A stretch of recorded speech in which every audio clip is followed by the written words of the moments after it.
Pers itu katanya pilar keempat demokrasi.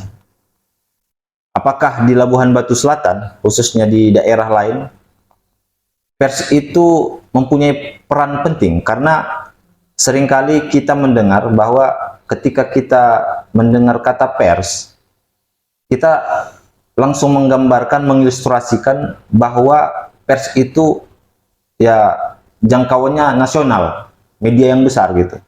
Padahal peran penting pers juga besar di daerah. Nah, untuk kali ini kita akan berdiskusi karena ini adalah momentum Hari Pers Nasional tanggal 9 Februari 2025. Bersama kita hadir Bang Chandra Mawansah Siregar sebagai Ketua Ikatan Wartawan Online Kabupaten Labuhan Batu Selatan, PDIWO Labuhan Batu Selatan. Kita akan berdiskusi terkait dengan bagaimana pers di Labuhan Batu Selatan ini berjalan.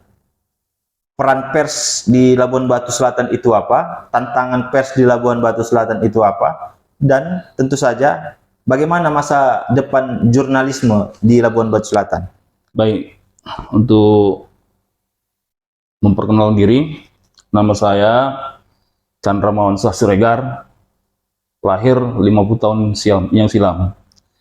Kalau saya menanggapi dari apa yang dikatakan saudara Habib tadi, pers itu pilar keempat, betul. Ya.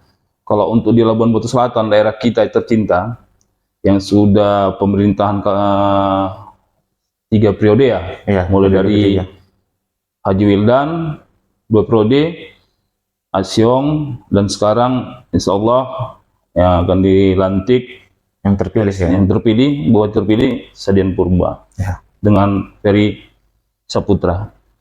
Kalau saya menganggap pers di Labuhan Batu Selatan sebetulnya agak terkucilkan. Kenapa terkucilkan? Kenapa terkucilkan? Karena anggapan dari pemerintah dulu ya. Anggap pemerintah pers ini sebagai pengganggu mereka. Dengan arti pengganggu itu dengan ketika pengganggu mereka untuk yang sering kita dengar mencari kesalahan. Ya, betul. Sebetulnya tidak. Pers ini sebetulnya bagus di mata masyarakat. Kenapa? Berjiwa sosial, independen. Dia mengungkap, memberitakan hal-hal yang belum diketahui masyarakat. Iya, betul. Sebagai corong apa, Bang? Kalau di pers? Kalau ini corong publikasi ke masyarakat. Iya, betul. Namun kadang-kadang pemerintah ini kan tidak mau terekspos, dengan artian masa kesalahan-kesalahan kami dipublikasikan, padahal tidak. Jadi di undang-undang pers saja sudah dicantumkan kan gitu. Iya. Tahun 99 kan gitu. Bahwasanya keterbukaan publik itu harus, dengan artian ya kalau memang mau dipotong yang sakralnya nggak apa-apa. Iya, betul. Terpenting terbuka publik itu gimana? Kalau kita memberitakan suatu pemerintah itu, kita jangan yang baik-baiknya saja kan gitu. Betul. Kalau seremonial ya semua bisa kan gitu. Ya baiknya ya ada pun sedikit kesalahan mereka, publikasiin aja. Supaya apa? Supaya menjadi mereka sebagai pelajaran agar kedepannya mereka itu tidak melakukan hal itu lagi. Itulah gunanya pers ini gitu. Artinya peran pers hadir di Labuhan Batu Selatan ini sebagai media informasi yang objektif dan jujur menyampaikan informasinya, Bang. Jujur. Kalau itu memang kadang-kadang ada juga sekilas bahwasanya kawan-kawan jurnalis ya namanya manusia kan gitu. Iya, namun itu salah di pers karena kita independen. Kita mengungkapkan semua itu bukan hasil dari emosi kita, enggak, dari apa yang kita dapat di lapangan gitu. Iya. Kalau dari pengalaman Abang, apa kira-kira tantangan terbesar pers di Labuhan Batu Selatan? Kalau dari pengalaman saya sebagai jurnalis yang sudah menjalani lebih kurang hampir 15 tahun, tantangan 10 sih nggak ada ya. Cuma yang membuat tantangan itu banyak gitu. Apa itu, Ten?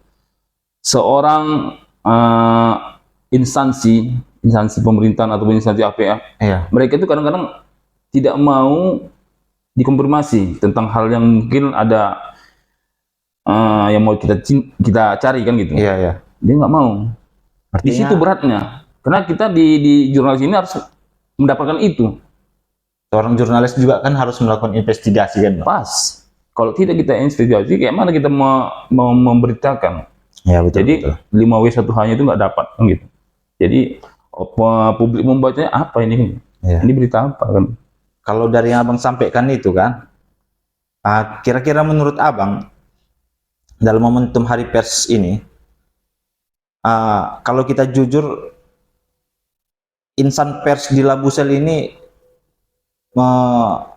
menemukan tempat yang layak nggak di Labuan Batu Selatan, baik itu di pemerintahnya sama di publik? Kalau di publiknya mendapatkan tempat yang layak.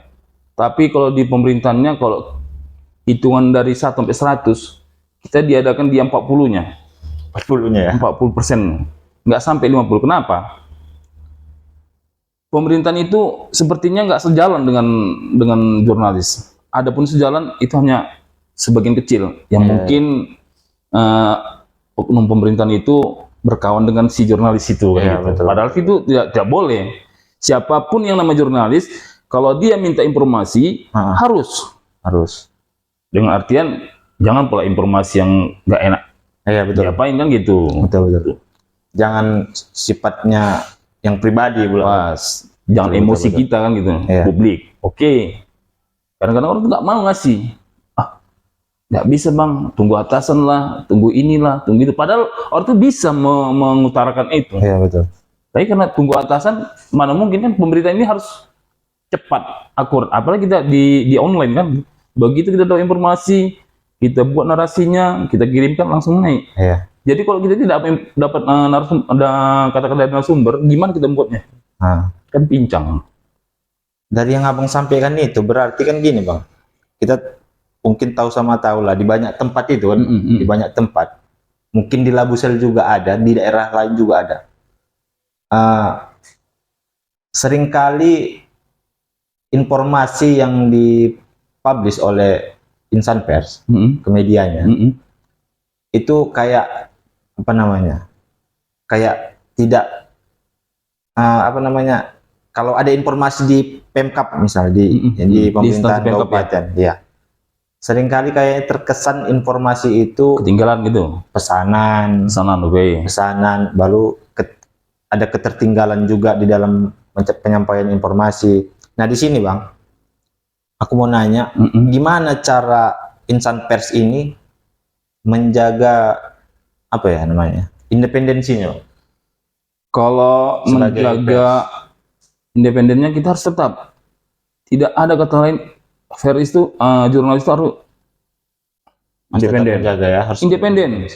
Dia tidak bisa memihak salah satu orang, walaupun orang itu teman dia, nggak bisa. Betul. Namun sekarang bedanya kadang-kadang namanya kawan awak kayak gini-gini lagi. Nah itu bisa kita kita toleran lah. Dengan artian jangan pula kita harus karena kawan kita nggak mau memberitakan, jangan. Betul. Harus tetap kita beritakan. Karena kan kok di Labusel, apalagi di Labusel, ini kalau ada masalah, jangankan di dunia pers saja, jangankan di dunia pers, di lapangan pun seringkali kok ada masalah publik itu penyelesaiannya Marta Rombo. Nah ini yang menjadi dilematis, menjadi dilema di kalangan insan pers, aku pikir bang. Nah untuk menjaga independensinya begini bagaimana? Jadi gini, namanya kita kan Indonesia, adat ke timur itu pasti ada kan? Ya betul. Jadi kalaupun memang misalnya seperti kata saudara Habib bahwasanya Marta Rombo ataupun koordinasi lah gitu ya, musyawarah gitu ya. Memang seharusnya yang namanya masalah itu diawali dengan musyawarah dulu lah, gitu. Kalau memang sudahnya oke-nya yang berdua ataupun tidak perlu lagi diapain, ya bisa saja. Kita kan tinggal membuat narasi-narasi di media kita itu kan bisa kita sterilkan ataupun kita apa. Yang pentingnya inti dari pembukaan masalah itu harus kita kupas. Ya, betul. Artinya nggak boleh tebang pilih lah. Pas. Jadi Bang, kalau ini kan hari pers nasional, Hmm. Abang sebagai Ketua Ikatan Wartawan Online di Labuan Batu Selatan, mungkin ada yang ingin Abang sampaikan kepada teman-teman pers. Apa Jadi kira-kira? Jadi gini, yang mau saya sampaikan ke teman-teman pers, khususnya jurnalis, Iya. dan saya sendiri kan gitu sebagai jurnalis. Memang saat ini saya menjabat sebagai Ketua IO, ada lebih kurang udah 8 bulan lah saya menjabat. Jadi dikasih mandat dengan Ketua Ketum, bahwasanya dia menahkan untuk membuat perkumpulan lah istilah namanya di Labuan Batu Selatan ini, Ya. dari wartawan-wartawan online yang ada kan. Ya. Itu sudah saya laksanakan. Jadi seperti yang dibilang Abi tadi, apa namanya tadi mau dibilang? Apa pesan Abang kepada Kalau kawan-kawan insan pers pesan saya di momentum ini? momentum pers ini, jadilah jurnalis yang berkualitas. Jangan jadi jurnalis yang kacang-kacangan. Dengan artian jangan jurnalis itu bisa dijual gitu. Iya. Profesi jurnalis itu ya, Bang? Iya, jangan dijual. Karena apapun ceritanya, berita-berita yang ada, informasi-informasi yang ada harus kita sampaikan.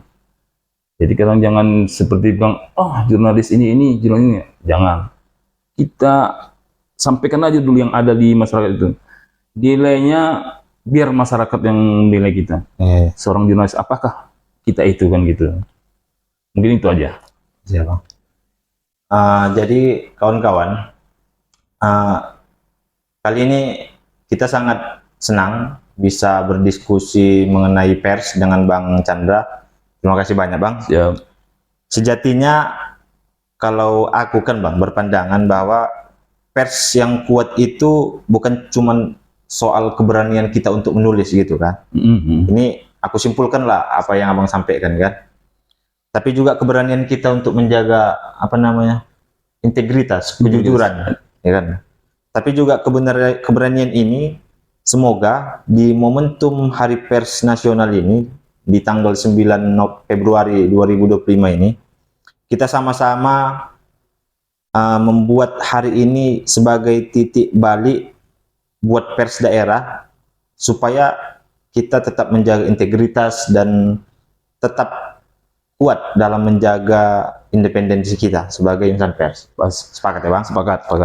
Oke, baik, terima kasih Bang Chandra untuk obrolannya hari ini. Satu lagi. Oh, satu lagi.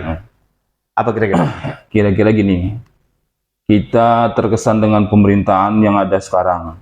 Di zaman Haji Edimin, Ustadz Ahmad Fadil ya? Ya, Ustadz Fadli. Wakilnya kan.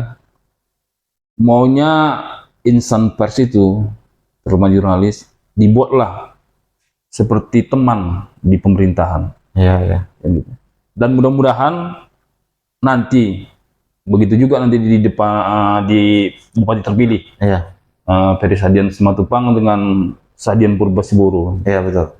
Jadi jangan dikucilkan pers itu, jurnalis itu. Jangan dianggap pers itu mengungkap mungkin enggak. Iya.